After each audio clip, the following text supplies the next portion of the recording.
News spread like wildfire. Neighbors who had quietly tolerated the HOA's power grabs were now furious. They watched in disbelief as the board's recklessness left the community, exposed to massive liability.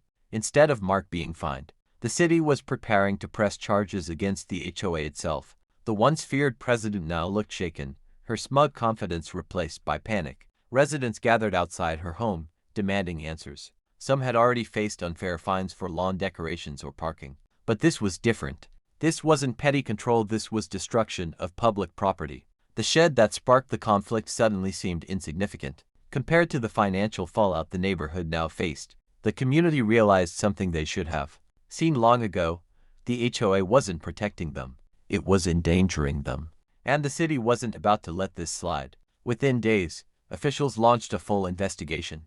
Inspectors surveyed the damage, documenting every crushed pipe, broken fence, and ruined structure. The cost wasn't small, it was massive. Thousands of dollars in public property repairs would now be billed directly to the HOA. Worse, the city discovered the HOA had no legal authority to order demolition without court approval. The bulldozing wasn't just reckless, it was illegal. Summons were issued, and the HOA board members were held personally accountable.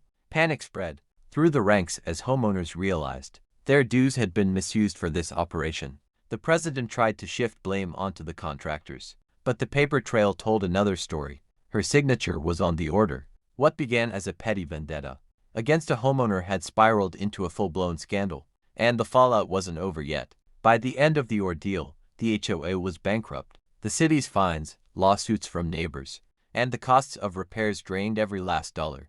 The once feared president was removed from her position, her reputation in ruins. Many residents who had once backed her strict rules now turned away in shame.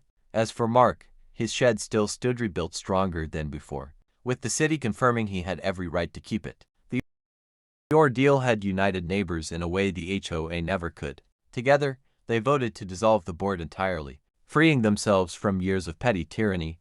In the end, the HOA's reckless attempt to bulldoze one shed destroyed much more than property. It destroyed their own grip on power. The community finally had peace, but the memory of the scandal would never fade.